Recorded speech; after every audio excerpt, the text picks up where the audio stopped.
Screen दिख रही है सबको? स्क्रीन विजिबल है? जवाब दो भाई।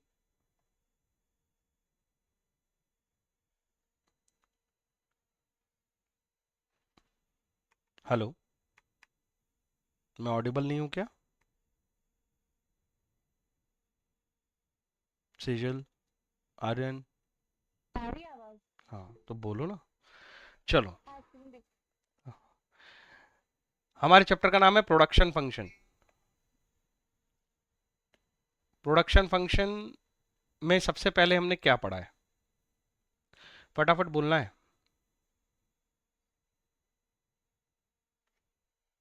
फटाफट बोलना है तुम्ही लोगों को। ये रिवीजन है। हम्म। डेफिनेशन। चलो, डेफिनेशन के इंपॉर्टेंट वर्ड्स बताओ। कैसे लिखोगे डेफिनेशन? प्रोडक्शन फंक्शन की definition. Output. Technological relationship expression होता है सबसे पहले तो। Production function is an expression. क्या चीज एक्सप्रेस कर रहे होते हैं? Technological relationship. किसके बीच में? इनपुट के और आउटपुट के। चलो आगे चलो। और क्या पढ़ा? डेफिनेशन के बाद क्या पढ़ा? जोर डालो दिमाग पे।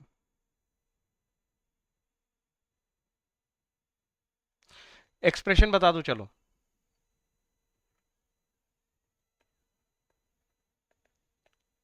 कोई कुछ भी नहीं बोल रहा है।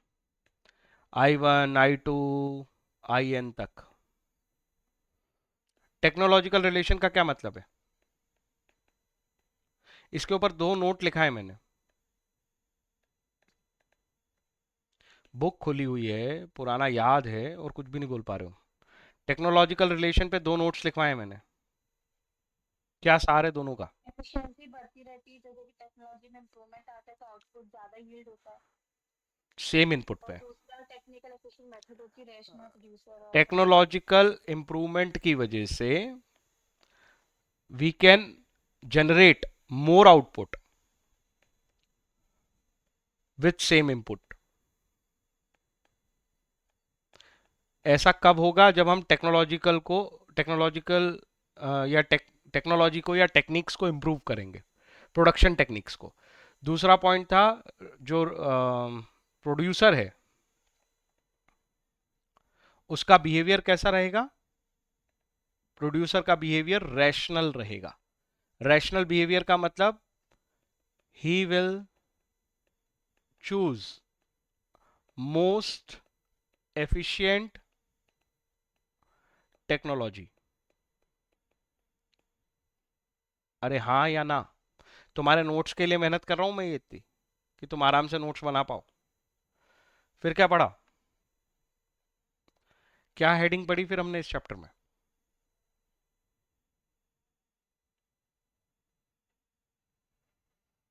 आर्यन, अगली हेडिंग क्या है? शॉर्ट रन और लॉन्ग रन। सबको बोलना है, ये रिवाइज तुम करते नहीं हो, मुझे ही कराना पड़ता है।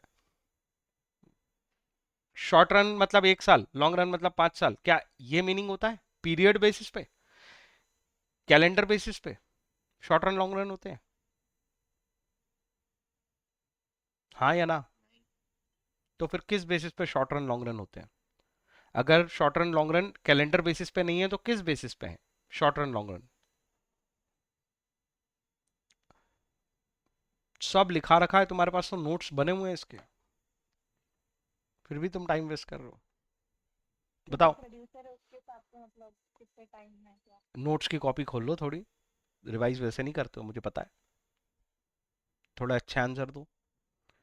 जिस पीरियड में हम्म। फिक्स्ड हाँ। फैक्टर अपने चेंज नहीं हो सकते उसको शॉर्ट रन बोलते हैं। शॉर्ट रन मतलब यहां पे जो फैक्टर्स ऑफ प्रोडक्शन होंगे और यहां पे जो फैक्टर्स ऑफ प्रोडक्शन होंगे उनमें अंतर होता है। ऐसे सोचना चाहिए हमेशा। यहां पे जो फैक्टर्स ऑफ प्रोडक्शन होंगे वो वेरिएबल और फिक्स्ड में बाइफरकेटेड होंगे। मतलब कुछ फैक्टर्स ऑफ प्रोडक्शन कैसे होंगे, फिक्स्ड होंगे, that means that can not be changed.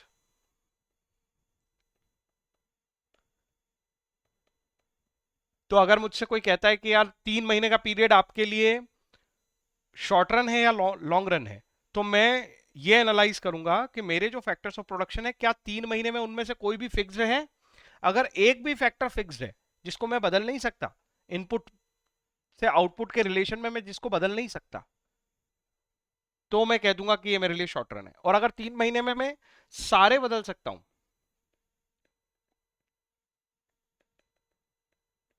All factor inputs are variable, मैं सारे फैक्टर इनपुट्स को बदल सकता हूं, तो मैं कह दूंगा कि मेरा जो रन है, जिस पीरियड के लिए तुम मुझसे पूछ रहे हो, वो मेरा लॉन्ग रन है। 3 महीने लॉन्ग रन भी हो सकता है, शॉर्ट रन भी हो सकता है। वो तो इस बात पे डिपेंड करेगा कि उस 3 महीने में मेरे कुछ फैक्टर इनपुट फिक्स हैं क्या। अरे एग्री करते हो कि नहीं? Yes sir. इतने आराम से समझाने में क्या दिक्कत है? ठीक है, short run long run. Recording हो। हाँ हो रही है, रिकॉर्डिंग हो रही है। अरे सिंप्लीफाई कर दिया आज मैंने इसको, और क्या कठिन है ये बात लक्ष्य? नहीं sir. Short run long run में और कोई खास बात नहीं है तो बताओ, तुम्हारे सामने नोट्स है। और कुछ खास बात है? कैलेंडर पीरियड पे डिपेंड नहीं करता, फैक्टर इनपुट पे डिपेंड करता है। अगर मेरे कुछ फैक्टर इनपुट फिक्स्ड है, ऐसा रन, वो पीरियड 1 साल हो या 3 साल हो, अगर आप 3 साल के लिए पूछ रहे हो, अगर मेरे कुछ फैक्टर इनपुट फिक्स्ड है, मेरा शॉर्ट रन है। अगर मेरा एक भी फैक्टर इनपुट फिक्स नहीं है, तो मेरा लॉन्ग रन है। दूसरी टॉपिक हमने वेरिएबल फैक्टर और फिक्स फैक्टर पे ही पढ़े थे, हाँ या ना? अगला टॉपिक यही है क्या, कि और कुछ है?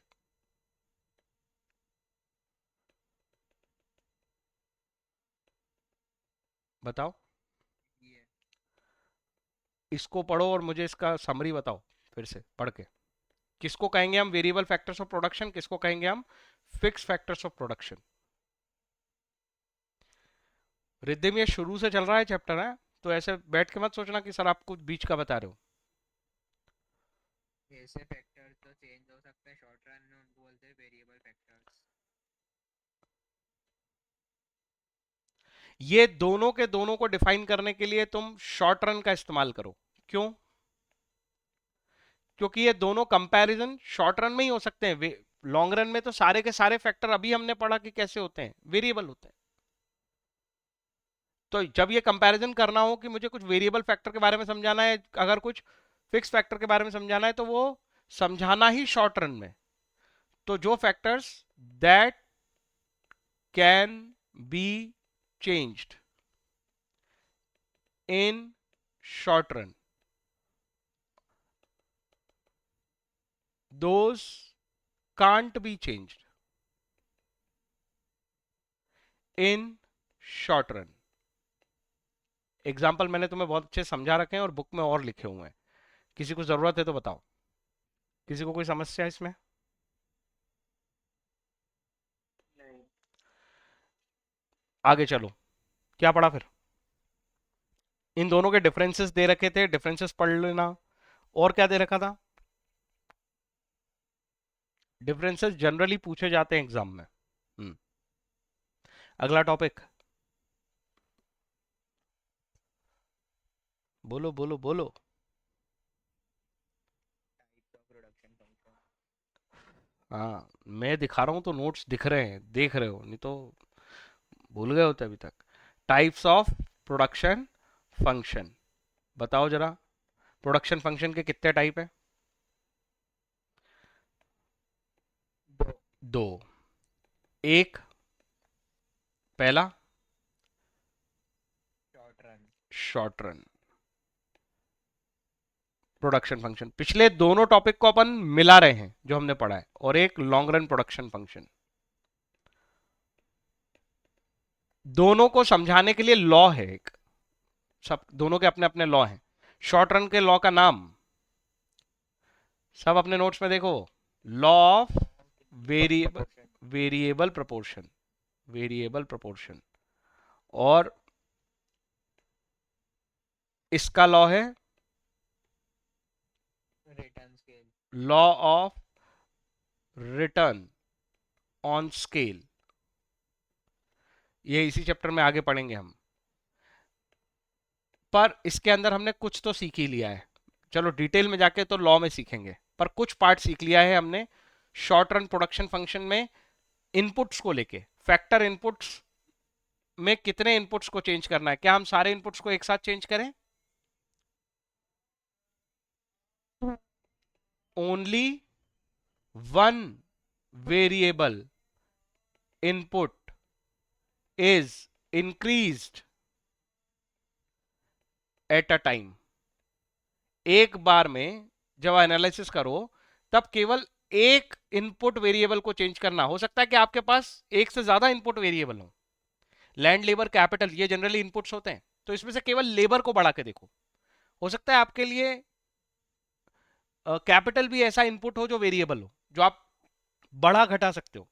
लेकिन एट अ टाइम या तो कैपिटल को बढ़ा के देखो, या तो एट अ टाइम लेबर को बढ़ा के देखो, इनपुट बढ़ा के देखो, और देखो आउटपुट में क्या चेंज आता है।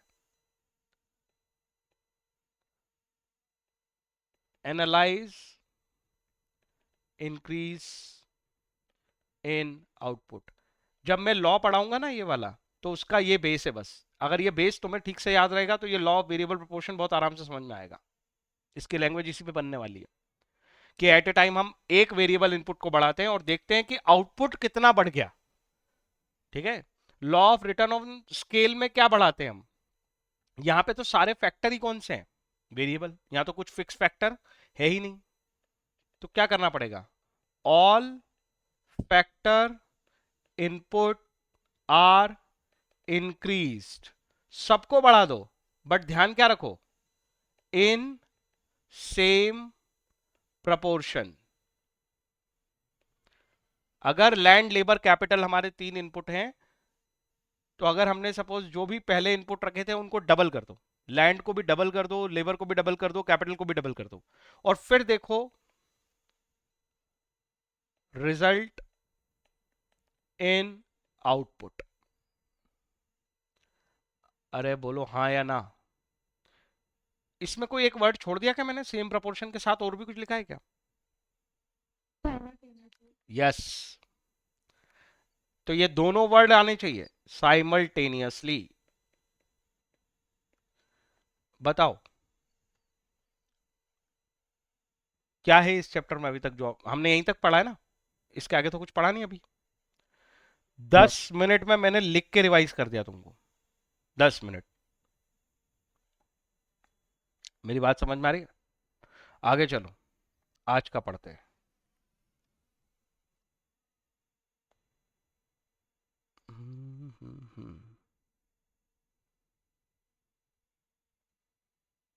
मेरे पास इसमें व्हाट्सएप नहीं है क्या? गूगल तो है।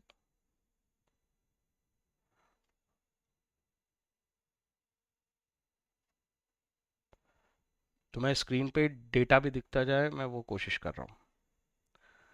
रिद्धिम कुछ समझ में आया कि नहीं आया ये बता। रिद्धिम आवाज आ रही है? हाँ सर। कुछ समझ में आया कि नहीं आया? हाँ सर, आ रहा है। ठीक है।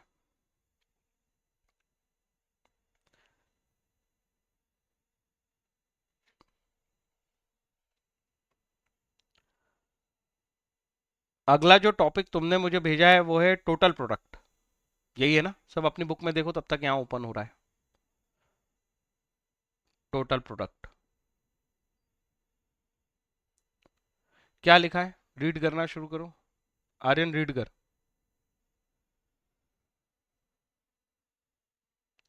Total product refers to total quantity of goods produced by a firm during a given period of time with given number of inputs.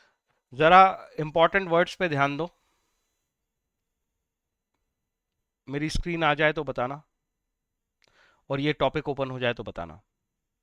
क्या हो गया? Yes, sir. Total product refers to total quantity of goods produce. तो product का मतलब होता है वो goods जो प्रोड्यूस हो चुका है। अंतर समझना मेरे दो शब्दों का, एक होता है रॉ मटेरियल और एक होता है फिनिश गुड्स। तो प्रोडक्ट किसको बोला जाएगा, रॉ मटेरियल को या फिनिश गुड्स को? बोलो बोलो, किसको बोलोगे प्रोडक्ट, रॉ मटेरियल को या फिनिश गुड्स को? दोनों तो मतलब फाइनल प्रोडक्ट वो हुआ या फिनिश बाकी प्रोडक्ट तो दोनों ही होंगे। बस यही अंतर समझना है। एक प्रोडक्ट का मतलब बताता हूं मैं तुमको। तुम्हें ऐसा लगता है कि सब कुछ प्रोडक्ट ही होता है सर, नहीं। प्रोडक्ट केवल उस चीज को कहा जाता है जो तुम्हें कोई वैल्यू एडिशन करके दे, मतलब जो तुम्हारी कोई नीड या वांट सेटिस्फाई करे ना, उसी को बोला जाता है प्रोडक्ट। एक एग्जांपल के लिए समझना, अगर कोई प्रोड्यूसर है तो हो सकता है उसके लिए फर्नीचर प्रोडक्ट ना हो और तुम्हारे घर पे रखा फर्नीचर प्रोडक्ट है। मतलब किसी चीज के नाम से तय नहीं होता कि वो प्रोडक्ट है या नहीं। अपनी क्लासेस है, क्लासेस में फर्नीचर है, बेंच है, टेबल्स है। तो बेंच और टेबल क्लासेस के लिए प्रोडक्ट है, हाँ है। क्यों? क्योंकि वो नीड और वांट सेटिस्फाई करता है प्रोड्यूसर की। अरे कुछ मेरी बात समझ में आई कि नहीं आई? मेरे पढ़ाने के लिए वो नीड एंड वांट सेटिस्फाई कर रहा है, इसलिए वो प्रोडक्ट है। Are you getting my point? Yes और नो? जो चीज नीड और वांट सेटिस्फाई करेगा वही प्रोडक्ट बनेगा। हेलो? Yes, sir. सेजल तेरे को ये बात समझ में आई? हर चीज प्रोडक्ट नहीं होगी, प्रोडक्ट वही होगी जो नीड एंड वांट को सेटिस्फाई। अब एग्जांपल थोड़ा बदल देता हूं मैन्युफैक्चरिंग पे। हम बिस्किट बनाते हैं, ठीक है? तो हम उसके लिए वीट का वीट खरीद के लाते हैं या वीट का फ्लोर खरीद के लाते हैं, आटा खरीद के लाते हैं। उसके अंदर कुछ और इंग्रेडिएंट्स मिलाते हैं। तो वो वीट, स्वीट मतलब शुगर, और भी जो इंग्रेडिएंट है जिसको जिसकी हेल्प से हमने बिस्किट बनाया है, बिस्किट प्रोडक्ट कहलाएगा, क्योंकि वो मेरा अल्टीमेट रिजल्ट है। वो किसी की नीड और वांट सेटिस्फाई करेगा।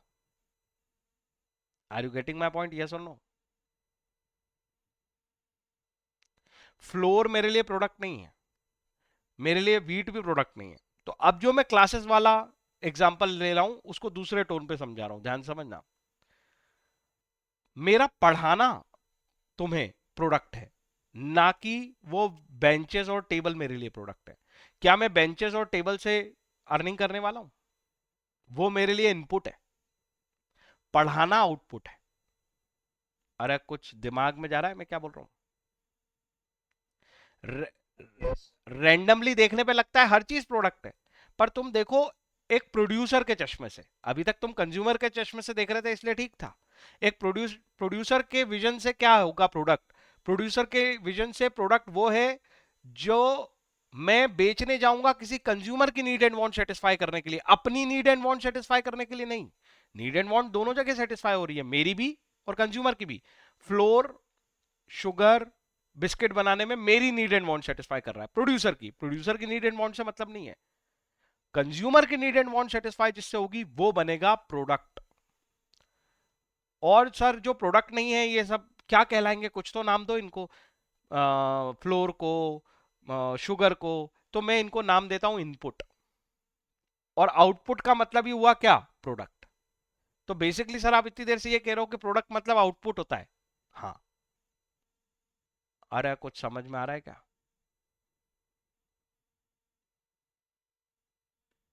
हेलो?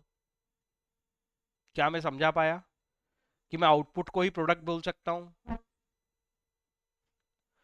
मैं आउटपुट को ही प्रोडक्ट बोल सकता हूं, क्या ये सबको बात समझ में आई? लक्ष्य? Yes. हाँ। Yeah. मैं वेरीफाई कर रहा हूं बस इस बात Yes, को। sir. ये एवरेज प्रोडक्ट की डेफिनेशन देखो जरा, सेजल पढ़ तो ये डेफिनेशन एवरेज प्रोडक्ट की, तो मेरी बात जस्टिफाई होगी।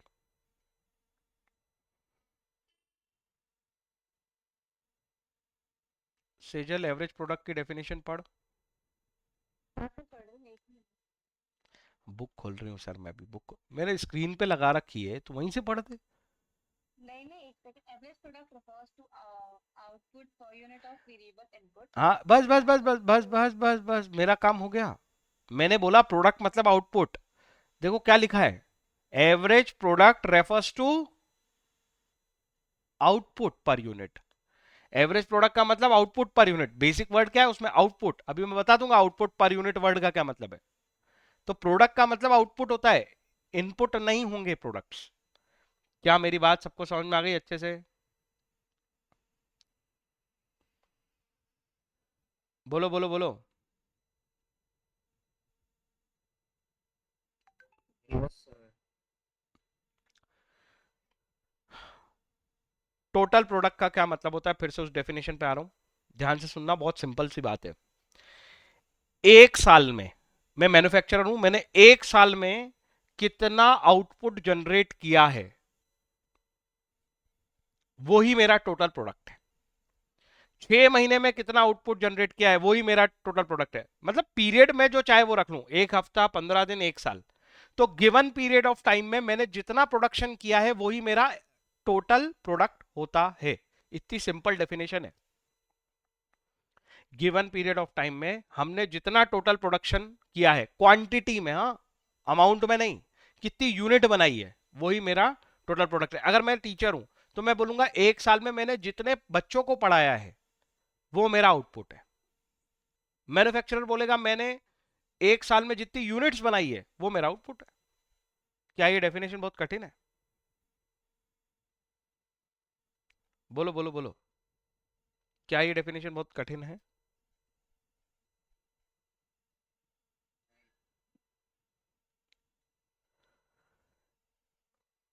डेफिनेशन देखो कितनी सी लिखी है, total product refers to total quantity of goods produced.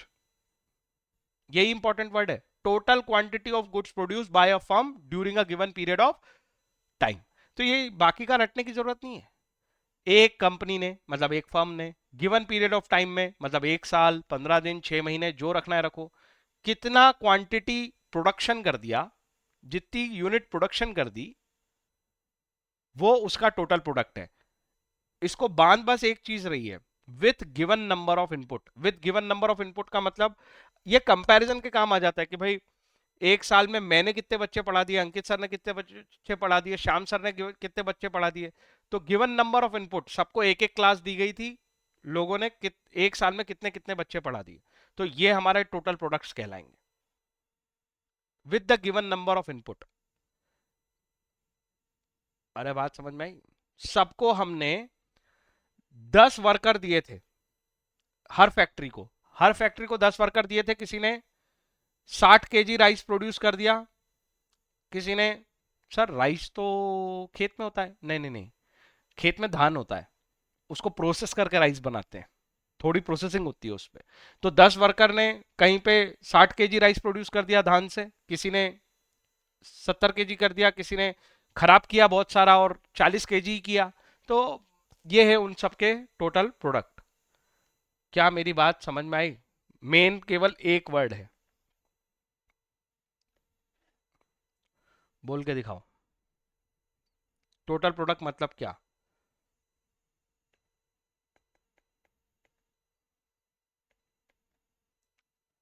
बोल के दिखाओ। Total quantity of goods. नहीं, गलत। लक्ष्य, The goods produced by a firm in a given period of time with a given input. Aryan तूने ये वर्ड नहीं बोला, total quantity of goods produced, इसी को तो मैं बोल रहा हूं, क्या, आउटपुट। इस पे दो कंडीशन लगा दी हमने, गिवन पीरियड ऑफ टाइम, उसके ऊपर विद इन लिख सकते हो, with in given period of time. और लक्ष्य ने जो दूसरी बात बोली, क्या बोली लक्ष्य, जो भूल गया था, मैंने तो बोली। Given input.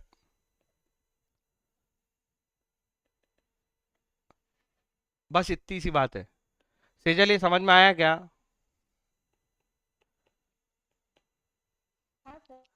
बस ये इतना सा चार्ट है टोटल प्रोडक्ट का, और बाकी के जो दो प्रोडक्ट हम पढ़ने वाले हैं वो इसी पे डिपेंड है। एक पढ़ेंगे हम एवरेज प्रोडक्ट, और एक पढ़ेंगे हम मार्जिनल प्रोडक्ट।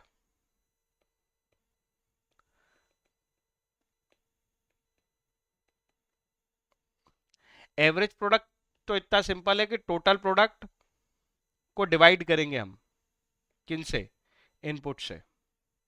और मार्जिनल प्रोडक्ट में हम देखेंगे चेंज।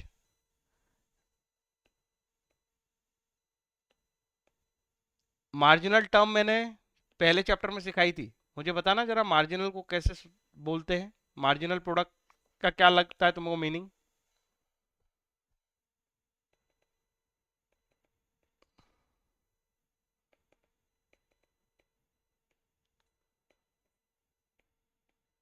कुछ भी याद नहीं है।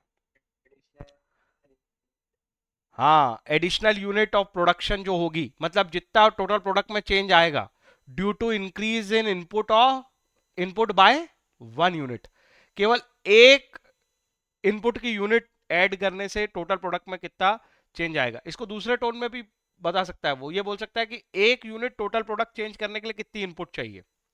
देख लेते हैं उसने किस टोन में समझा रखा है। ये देखो average product. Average product refers to output per unit of variable input. Output per unit of variable input.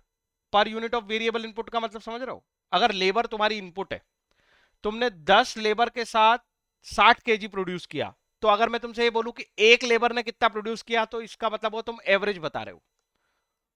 तुमने मेरा स्टेटमेंट सुना का कितना सिंपल है ये? इसको लैंग्वेज बाद में रीड करना।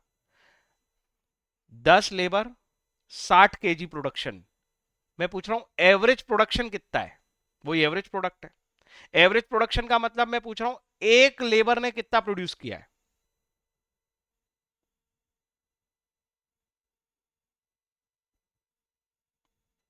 भाई लोगों तुमसे ही पूछा है।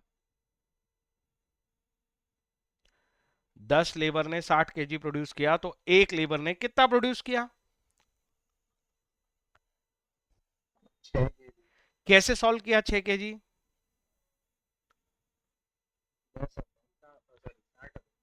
60 का नाम क्या था? 60/10 किया आप लोगों ने, तो 60 का नाम क्या है? टोटल प्रोडक्ट है कि नहीं? और डिवाइड किससे किया तुमने? डिवाइड 10 लेबर से किया। लेबर का नाम क्या है? इनपुट। इसको ही तुम क्या कहोगे? इनपुट। अरे हाँ या ना? Yes, sir. एवरेज प्रोडक्ट की डेफिनेशन पढ़ लो फिर बस, सेजल जा सकती है। एवरेज प्रोडक्ट की डेफिनेशन पढ़ लो। Average product refers to output per unit. Average product refers to output per unit of variable input. अरे 60/10 को ही लिखा है ना इन्होंने, और कुछ लिखा है ये? बता दो मुझे। लक्ष्य और आर्यन जल्दी जल्दी बोलो। एवरेज प्रोडक्ट की डेफिनेशन क्या है? Total output divided by total variable input. Sir ये वेरिएबल वेरिएबल क्यों जोड़े जा रहे हो भैया? चेंज केवल वेरिएबल से ही आता है, चाहे लॉन्ग टर्म में आए चाहे शॉर्ट टर्म में आए। लॉन्ग टर्म में तो फिक्स होती ही नहीं, और शॉर्ट टर्म में फिक्स होती भी है तो उनसे तो चेंज आता ही नहीं आउटपुट में। आउटपुट में चेंज करने की कैपेसिटी केवल किसमें है? वो फैक्टर्स जिनको आप बदल सकते हो, मतलब जो वेरिएबल है। हाँ या ना? ये कहानी जुड़ी कि नहीं जुड़ी? हाँ. फिर से बता दूंगा, नहीं तो कोई दिक्कत नहीं, जबरदस्ती हाँ बोलने की जरूरत नहीं है। आउटपुट में चेंज कौन से इनपुट से आएगा, वेरिएबल इनपुट से या फिक्स इनपुट से? तुम बताओ। वेरिएबल इनपुट से। तो ये जो हम एवरेज प्रोडक्ट निकालते हैं, इसमें हम किसका इस्तेमाल करते हैं? ये देखने का कि एक वर्कर कितना हमें आउटपुट दे रहा है, मतलब एक इनपुट हमें कितना आउटपुट दे रहा है। वो केवल वेरिएबल इनपुट को कंसिडर किया जाता है, क्योंकि चेंज उससे ही लाया जा पाएगा, फिक्स इनपुट से नहीं ला सकते हम चेंज। न्यूमेरिकल की कहानी भी यहीं से शुरू होने वाली है। मैंने कहा एवरेज प्रोडक्ट निकालना है, एपी निकालना है, total product divided by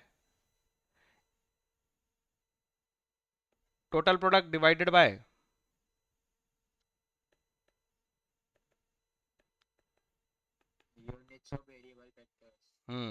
total वाली 10 से डिवाइड किया था हमने, 60 केजी प्रोड्यूस किया, 10 वर्कर लगाए, तो हमने ये निकाल लिया एवरेज प्रोडक्ट, मतलब एक worker, one worker will produce, कितना प्रोड्यूस करेगा एक worker, 60 KG divided by 10, that is 6 KG पर वर्कर, इसे बोलते हैं एवरेज। कोई डाउट है क्या?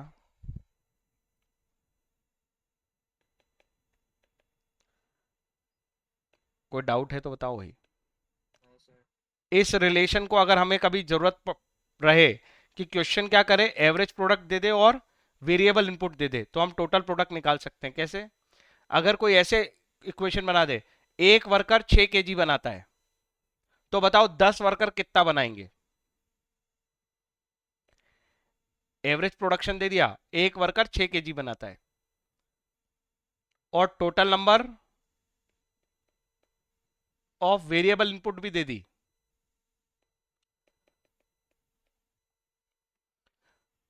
एक वर्कर 6 केजी बनाता है तो 10 वर्कर कितने बनाएंगे? 60। भाई ये रिलेशन यहां से भी आ सकता है अगर ये गिवन होता तो, अगर इसको गिवन कर दें तो।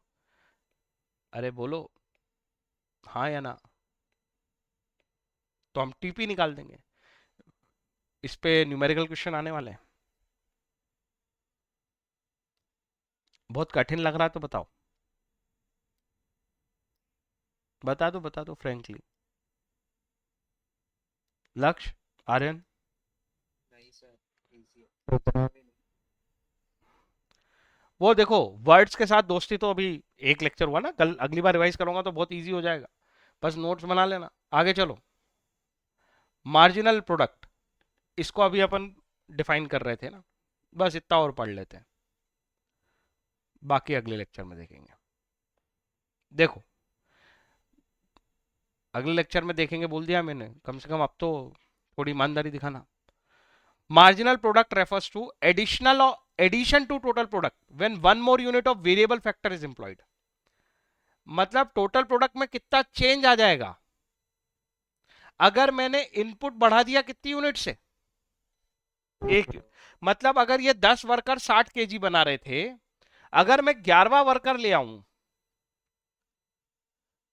समझ रहे हो, तो बताओ टोटल प्रोडक्ट में जितना चेंज आएगा उसी को हम बोलेंगे ये कौन सा प्रोडक्ट बन गया है, मार्जिनल प्रोडक्ट बन गया है। Marginal product. एक इनपुट यूनिट बढ़ाने से टोटल प्रोडक्ट जितने से इंक्रीज हो जाए उसको हम मार्जिनल प्रोडक्ट बोलते हैं। टोटल प्रोडक्ट में चेंज आना चाहिए एक इनपुट बढ़ाने से। एक इनपुट मतलब अगर आप आई एन लगा रहे हो और पहले आई एन माइनस वन लगा रहे थे, मतलब सपोज आप 10 वर्कर लगा रहे थे, आप 11 लगा रहे हो, तो जितना चेंज मिलेगा वही क्या होगा तुम्हारा, या ऐसे बोल देता हूं, टोटल प्रोडक्ट एन के साथ total product N minus one के साथ, यही है तुम्हारा डेल्टा टीपी। देखो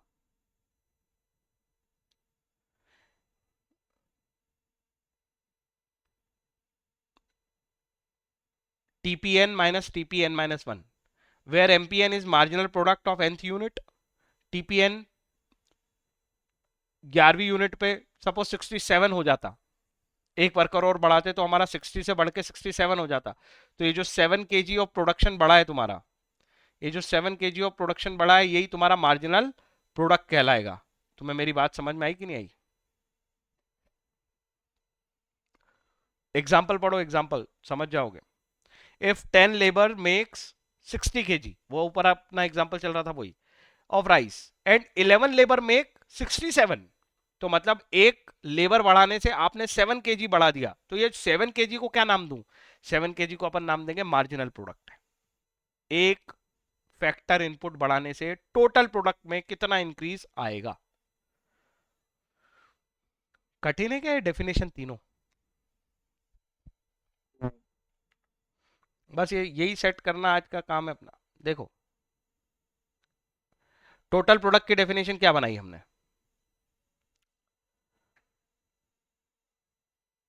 टोटल प्रोडक्ट की डेफिनेशन क्या बनाई हमने?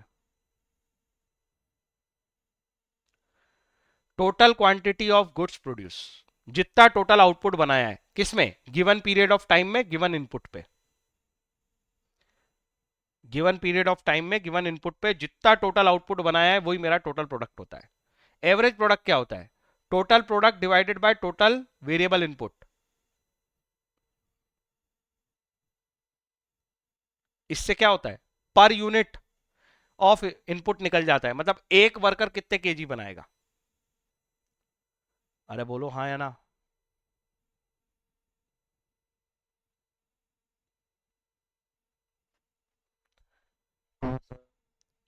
और मार्जिनल प्रोडक्ट में हमने क्या बोल दिया? अगर हम एक यूनिट से इनपुट बढ़ा दें, मतलब हम एक वर्कर से इनपुट बढ़ा दें, तो टोटल प्रोडक्ट में जितना चेंज आएगा वो मेरा मार्जिनल प्रोडक्ट कहलाएगा। इसी को नाम दे दिया है मार्जिनल प्रोडक्ट। तो ये केवल इतनी सरल भाषा में खत्म होता है। मैं एक साल में जितना प्रोडक्शन करता हूं वो मेरा टोटल प्रोडक्ट है। एक साल में जितना प्रोडक्शन किया है उसके लिए जितने इनपुट लगाए मैंने, अगर मैंने 100 वर्कर्स से काम लिया है और मैंने 10,000 यूनिट बनाई है, तो मैं बोलूं कि मेरा एवरेज प्रोडक्शन क्या है, तो मैं 10,000 डिवाइडेड बाय 100 कर दूंगा, तो पता चल जाएगा मेरे एक वर्कर ने कितना आउटपुट दिया है। अगर कोई मेरे से बोले कि आपका मार्जिनल प्रोडक्शन बताओ, तो मैं कहूंगा 100 यूनिट पे 10,000 यूनिट 100 वर्कर से 10,000 यूनिट बनती है। अगर मैं साल भर के लिए एक वर्कर और लगा देता तो मैं 10,000 50 यूनिट बना लेता। तो एक वर्कर और एडिशनल कितना दे रहा है मेरे को? 50 यूनिट। तो वो हो गया मेरा मार्जिनल प्रोडक्ट, एक इनपुट फैक्टर बढ़ाने से। कोई दिक्कत है तो बताओ, हाँ या ना।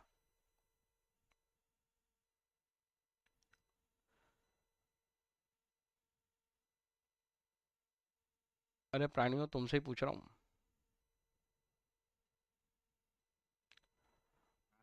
सर मार्जिनल प्रोडक्ट, जैसे अपन ने मार्जिनल यूटिलिटी के लिए दो फॉर्मूले पढ़े थे, याद है? फॉर्मूला नहीं है वो, कंसेप्ट है। अगर कोई ये कह दे कि यार मैं एक से नहीं, मैं 5 वर्कर से चेंज कर रहा हूं, ये एग्जांपल देखो 5.6 पे स्क्रीन दिख रही है। Suppose 2 labour produce 60 units. दो लेबर कितनी बनाते हैं? 60 यूनिट। और 5 लेबर बनाते हैं 90 यूनिट। अब मैं अगर तुमसे बोलूं कि मार्जिनल प्रोडक्ट निकाल के दिखाओ, सर 2 से 3 करते तो हम 1 सेकंड में बता देते। 2 लेबर से आपको 3 लेबर करनी थी, 1 यूनिट से इनपुट बढ़ाना था। आपने तो 2 से सीधे 5 का कर दिया है। 2 60 बना रहे हैं और 5 जो है 90 बना रहे हैं। आप कैसे निकालें? ऐसा कैसा अपन ने मार्जिनल यूटिलिटी में पढ़ा था। 2 वर्कर बना रहे हैं 60 यूनिट, 5 वर्कर बना रहे हैं 90 यूनिट। मेरे को चाहिए एक वर्कर के इंक्रीज पे कितना यूनिट बनेगा, एक वर्कर के इंक्रीज पे। तो मैं ये बोलूं कि 2 से 5 में 60 से 90 का डिफरेंस आ गया, मतलब 90 माइनस 60, ये टोटल डिफरेंस है 5 वर्कर और 2 वर्कर में। तो एक वर्कर का कितना प्रोडक्शन है निकल जाएगा, हाँ या ना। मतलब 3 लोगों ने मिलके 30 यूनिट एडिशनल बना दी, यही मतलब हुआ ना इसका। 30 एडिशनल यूनिट बनाई है 3 वर्कर्स ने, 3 एडिशनल वर्कर्स ने।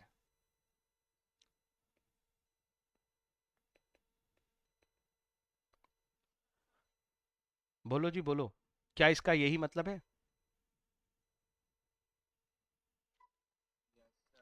तो एक एडिशनल वर्कर ने कितनी बनाई है?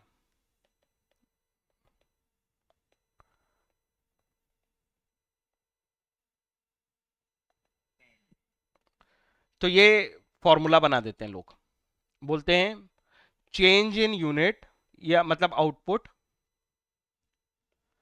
Divided by change in input, इसका नाम रख देते हैं मार्जिनल प्रोडक्ट। तो मार्जिनल प्रोडक्ट को दो तरीके से एक्सप्रेस किया जाता है। एक मार्जिनल प्रोडक्ट तो ये वाला एक्सप्रेस हो जाएगा एन, और जैसे वो 3 के बाद सीधे 4 वर्कर करता तो एडिशनल कितना प्रोड्यूस हो जाता। अगर वो ऐसा रिलेशन देते कि 2 वर्कर से 60 यूनिट बनती है, 5 वर्कर से 90 यूनिट बनती है, तो रिलेशनशिप ऐसे निकल आएगा। बोलो जी बोलो, एग्री करते हो? Yes, sir.